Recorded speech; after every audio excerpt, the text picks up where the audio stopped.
London calling to the faraway town. Now war is declared and battle coming down. London calling to the underworld. Come out of the cupboard, you boys and girls.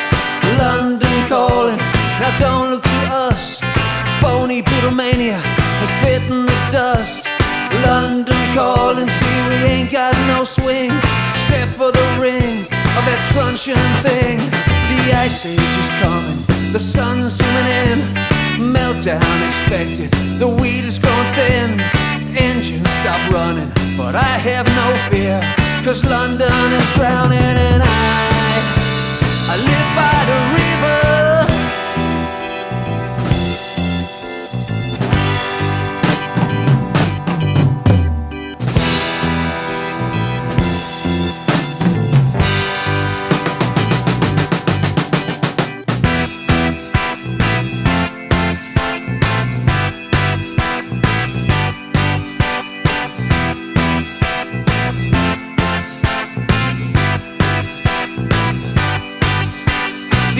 Age is coming, the sun's zooming in. Meltdown expected, the weed is growing thin. Engines stop running, but I have no fear, 'cause London is drowning and I live by the river. London calling at the top of the dial.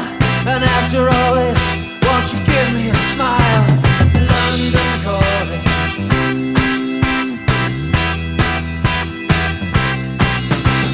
Never felt so much alike.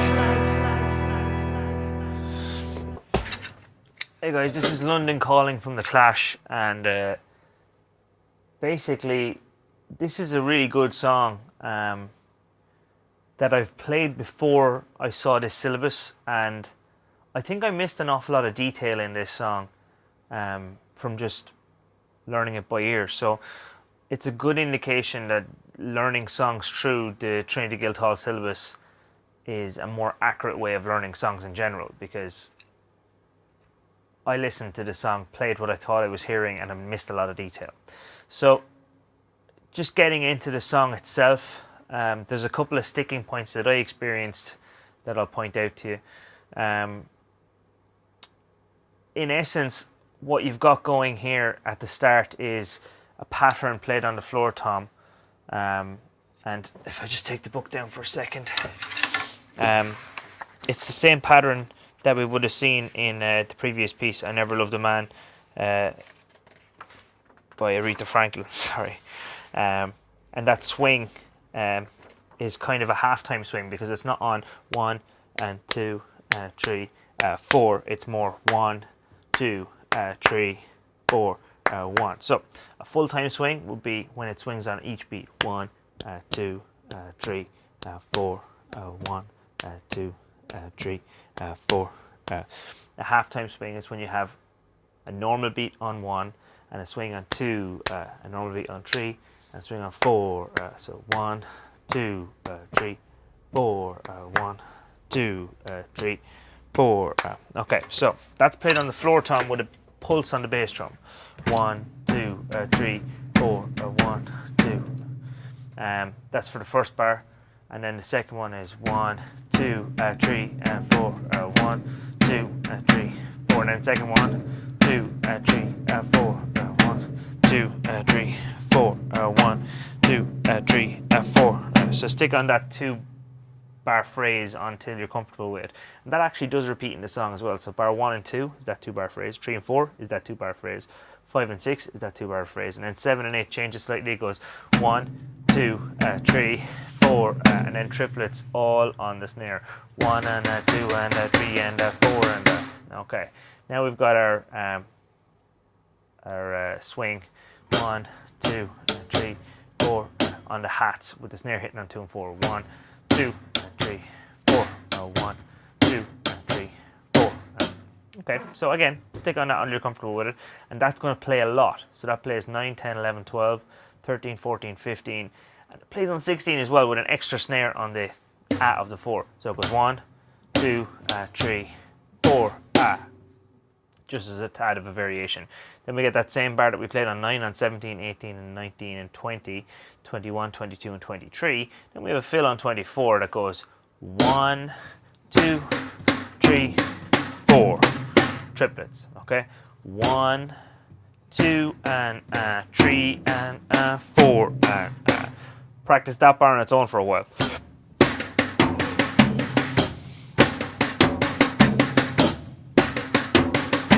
At whatever tempo you're comfortable with, just practice it until you get comfortable, and then take the line. So go from 21 and run all the way up to 24 and see if you can get it nice and confident.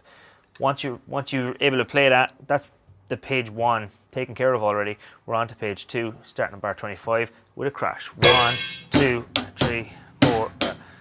The crash doesn't repeat, but the playing does on 26, 27, 28, 29, 30, and then 31 has a fill. 1, 2, 3, and 4, and that's going to take a bit of practice. 1, 2, 3, 4. 1, 2, 3, and 4, and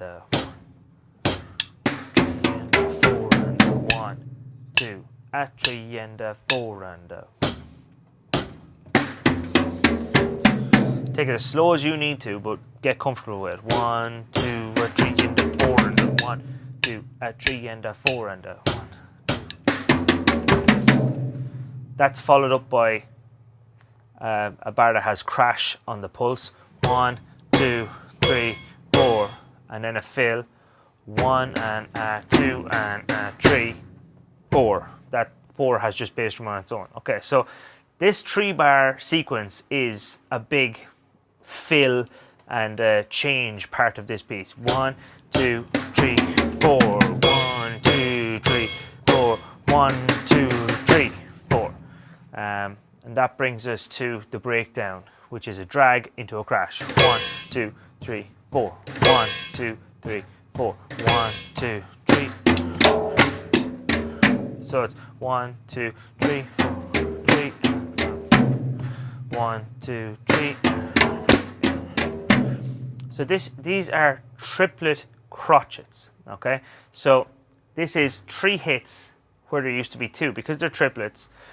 Where we used to have 3, 4, we now have 3 and 4, 3 and 4, 1 and 2, 3. Okay, so it's not strictly 1 and 2 because they're triplets, and I'm counting them that way so it makes sense that there's a lineup of some kind of count.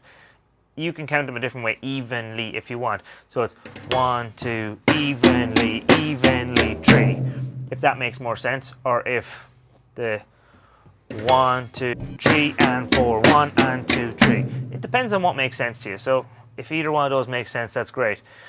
Just remember, triplets are all played evenly. Then 38, 1, 2, 3, 4, 1, 2, evenly, 1, 2, 1, 2.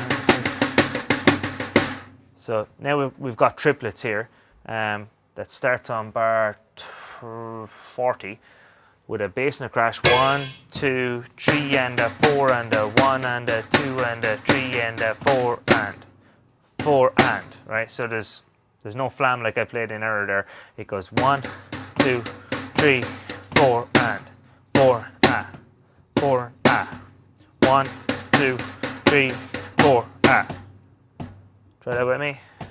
1, 2, 3, 4,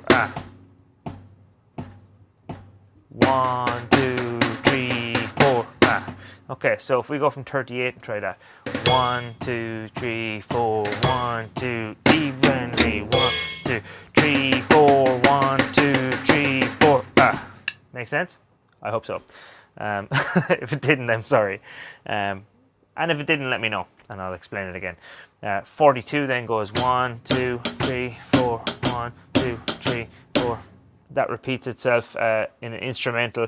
42, 43, 44, 45, 46, 47, 48, and 49 brings us to DS al coda, the sign al coda. So you go back to sign, which happens to be on bar 25, and go down to coda, which happens to be on bar 33. So that section, those 2 lines is played again. 1, 2, 3, 4, 1, 2, 3, 4.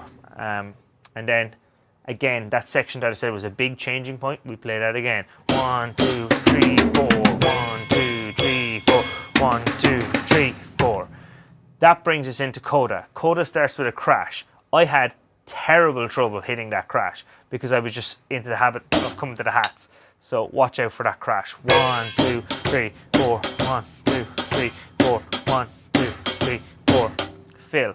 It says fill. You come up with the fill. And then you get a repeat back to 50 again. 1, 2, 3, 4. 1, 2, 3, 4. 1, 2, 3, 4. Fill again.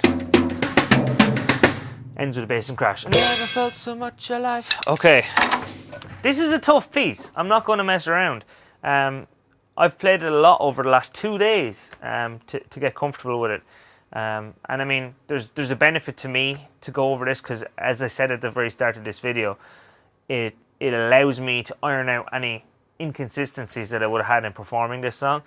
It allows me to teach the song properly when I'm doing private lessons, and it allows me to do these type of videos, which I get to upload to YouTube and share with other people trying to do these exams. So, guys, if you've watched till now, obviously you're going to be doing the exam, or you have an interest in this, so thank you for watching this far. I appreciate all the support I get, so if you like the effort that I put in here, just like and subscribe. That's all I ask of you guys. If you have any questions or anything that you'd like me to cover, please pop them in the comment section down below, and I'm going to move on to my next piece. Not today, because I've got to go teach now, but I will plan for tomorrow to try and get that done. Thanks for watching, guys. I'll see you in the next video.